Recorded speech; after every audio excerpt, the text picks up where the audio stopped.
इस बार भी हम लोकसभा की 10 की 10 सीटें जो है वो जीतने वाले हैं हरियाणा में, और बहुमत से जीतने वाले हैं, क्योंकि हरियाणा प्रदेश की जनता केंद्र की जो कमान है वो माननीय नरेंद्र मोदी जी के हाथ में ही देना चाहती है। अपने विकास का मॉडल अपनाया है, उनके अपने काम चल रहे हैं, क्योंकि जिस तरह से हरियाणा के लोगों को हमने निष्पक्ष, भ्रष्टाचार मुक्त और ट्रांसपेरेंट सरकार दी है, जिस तरह से प्रदूषण के मुद्दे में वो पंजाब को बचाते आ रहे हैं, उसी तरह से वो एसवाईएल के मुद्दे में भी पंजाब को हमेशा सेफ करते आ रहे हैं।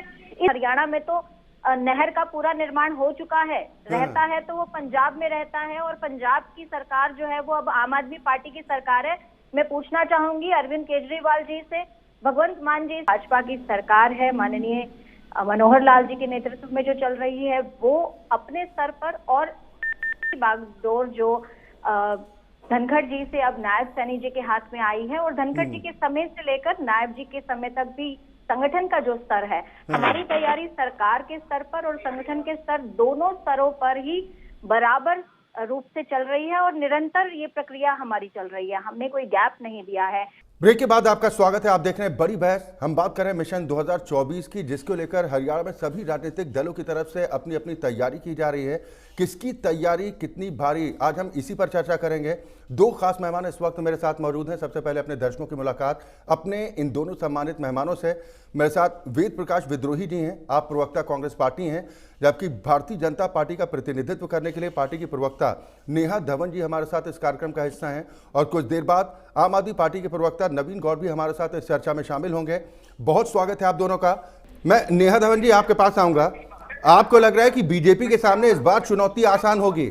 हालांकि पिछले लोकसभा चुनाव की अगर बात की जाए तो पिछले 20 सालों में सर्वश्रेष्ठ प्रदर्शन भारतीय जनता पार्टी का था, 10 की 10 सीटें जीती थी, लेकिन इस बार आपको लग रहा है कि चुनौती आसान नहीं है?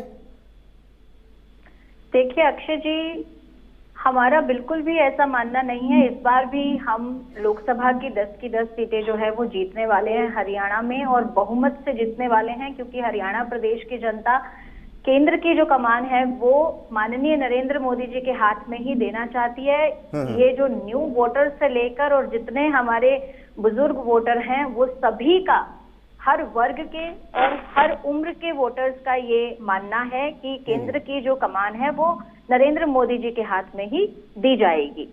जहां तक बात है हरियाणा राज्य में हमारी जो भाजपा की सरकार है, माननीय मनोहर लाल जी के नेतृत्व में जो चल रही है, वो अपने स्तर पर और बागडोर जो धनखड़ जी से अब नायब सैनी जी के हाथ में आई है, और धनखड़ जी के समय से लेकर नायब जी के समय तक भी संगठन का जो स्तर है, हमारी तैयारी सरकार के स्तर पर और संगठन के स्तर, दोनों स्तरों पर ही बराबर रूप से चल रही है, और निरंतर ये प्रक्रिया हमारी चल रही है। हमने कोई गैप नहीं दिया है, और सरकारी स्तर पर हमारी तैयारी जो है वो निरंतर पिछले 9 सालों से चल रही है।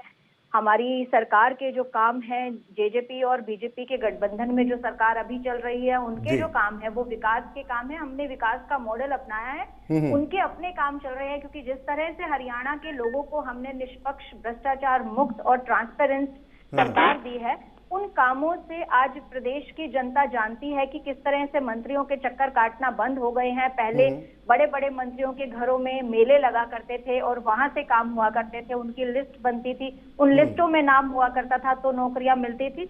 लेकिन आज हमने जो निष्पक्ष रूप से सरकार को चलाया है, और वो कार्य भी हमारी भारतीय जनता पार्टी जो है कर रही है, और सरकार के इन कामों पर भी हम पूरी तरह से तैयार हैं। चलिए, आप सरकार के दावों की बात कर रहे हैं कि सरकार विकास के कार्यों के आधार पर जनता के बीच में जाएगी और वोट की अपील करेगी। बड़े संक्षेप में ब्रेक पर जाने से पहले एक चीज मैं आपसे और जानना चाह रहा हूं कि क्या जो सिटिंग एमपीज हैं उन पर बीजेपी की तरफ से दांव खेला जाएगा, या फिर कुछ नए चेहरों को भी मौका मिल सकता है? ये फैसला तो आपको तभी पता चलेगा जब समय बहुत नजदीक होगा। आज इस विषय में भारत सरकार बहुत अभी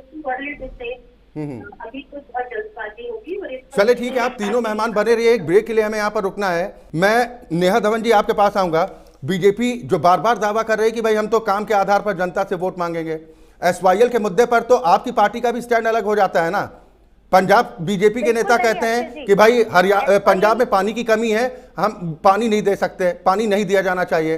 हरियाणा बीजेपी के नेता कहते हैं कि भाई अगर हमारी सरकार आ गई तो पानी लेकर आ जाएंगे। ये जनता को ये बेवकूफ बनाने का तरीका है क्या सिर्फ?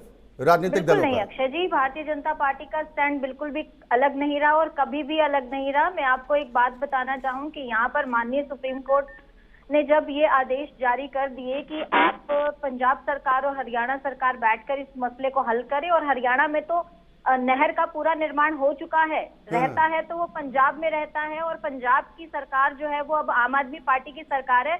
मैं पूछना चाहूंगी अरविंद केजरीवाल जी से, भगवंत मान जी जो प्रवक्ता बैठे हैं नवीन जी से, आप तीनों इस बात को सोचिए, क्या हरियाणा में आम आदमी पार्टी के कार्यकर्ता इस टाइम पर एसवाईएल के मुद्दे पर क्या हरियाणा के मत के साथ खड़े हैं? नहीं खड़े हैं। अभी भी वो जिस तरह से प्रदूषण के मुद्दे में वो पंजाब को बचाते आ रहे हैं, उसी तरह से वो एसवाईएल के मुद्दे में भी पंजाब को हमेशा सेफ करते आ रहे हैं।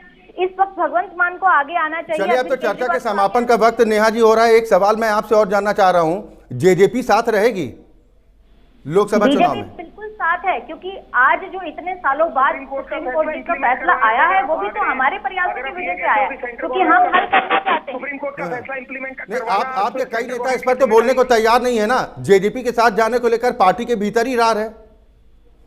नहीं, ऐसा कुछ भी नहीं है अक्षय जी, बिल्कुल भी नहीं है। हमारे जो मत है वो अभी तक, अगर इतनी स्थायी सरकार चल रही है, अगर एक मत नहीं होता तो स्थायी सरकार ही नहीं चलती, सरकार टूट जाती। आज तक अगर सरकार बनी हुई है, हरियाणा में विकास के निरंतर काम दोनों पार्टियों के माध्यम से हो रहे हैं, तो इसका मतलब यही है कि दोनों का एक मत है। चले, यानी कि कुल मिलाकर यह कहा जाए कि सबके अपने अपने दावे हैं, गेंद जनता के पाले में, जनता जनार्दन है और वही फैसला करेगी कि वो किसकी बातों पर यकीन करती है। बहुत शुक्रिया आप सभी मेहमानों का मेरे साथ इस चर्चा में शामिल होने के लिए।